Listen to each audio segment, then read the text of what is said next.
Well, to talk about the past week and a half and the road ahead for this country and the monarchy, we're happy to welcome to the program today Bonnie Brownlee, a former royal advisor. She is now amongst this country's best-known royal commentators. Bonnie, nice to have you on the program. Thanks for joining us today.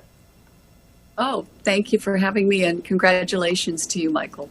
Thank you. If you don't mind, I actually want to begin here with the personal, because you really have this vantage point that few Canadians have. You have served as a royal advisor, you've worked in Buckingham Palace. How did it make you feel then to see the many tributes to Her late Majesty, to see the outpouring of love not only in the United Kingdom but here in Canada as well? Well, like a lot of people, Michael, I've been somewhat overwhelmed by what's going on here in London and the amount of people that have come in to the city. But the other side of me that has an idea of what it's been like for the royal family, I've been impressed with the choreography of everything that we have seen. I mean, it's the Queen, Her Majesty Queen Elizabeth knew what she was doing, preparing her family and preparing her country and the monarchy and the world for her death.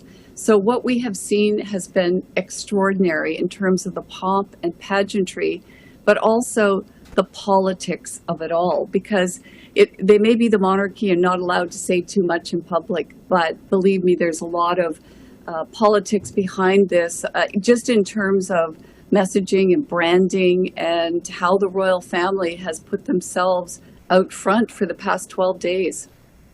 Put themselves out front, and really that's in keeping with what we saw with Queen Elizabeth, because she did, for example, visit this country more than any of her Commonwealth realms. What was it about Canada, do you think, that led her to call this country her second home? And I also wonder, with King Charles now, will Canada still hold a special place? Well, you know, Queen Victoria loved Canada as well, so the Queen felt this way just as her own father did.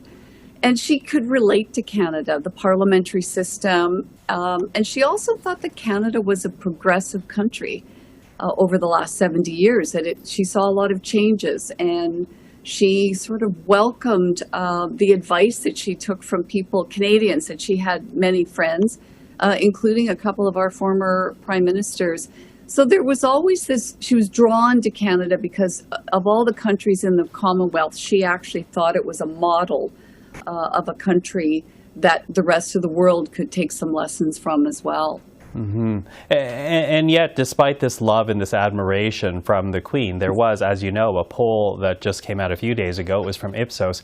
And it says that 60% of Canadians actually want a referendum on the monarchy, essentially questioning whether this country should continue its ties with the crown. What do you make of that? Well, King Charles has a lot of work to do, and we know that there have been issues about the monarchy and the Commonwealth for, since Confederation in this country as well. So he's got to develop some kind of a new narrative for full conversations with the countries of the Commonwealth. Canada will be a leader in that. About, do we reframe it? What do we do with this institution called the Commonwealth? It does a lot of good work around the world, but there are a lot of issues, as you know, about racism and slave trade. That has to be dealt with. And if there's one thing that Charles knows, he knows that he's got to get down to work. Mm-hmm. And how prepared is he for that, do you think? As you say, this conversation has been long-standing, but it seems to be reaching this point where not only Canada, but countries like Australia, New Zealand are having the conversation, as you know, very much a hot-button issue in the Caribbean countries as well. He would have been having lots of conversations with his mother over the past few years about this, as in preparation for the transition for him to become king. And part of her funeral, the whole idea of it was to remind the world about the monarchy. We've had the biggest global history lesson over the past 12 days, just in terms of recognition of military and armed forces. Like, that part has been overwhelming.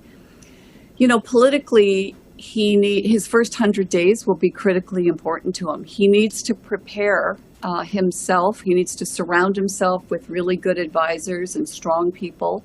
And he will rely heavily on the Prince of Wales, just because of his attraction to a younger crowd and his capabilities and understandings of social media. So I think we will start to see more of the tone and how this king will be a monarch within the first 3 or 4 months of his reign. Bonnie, always great to speak with you. Thank you for that. Thank you.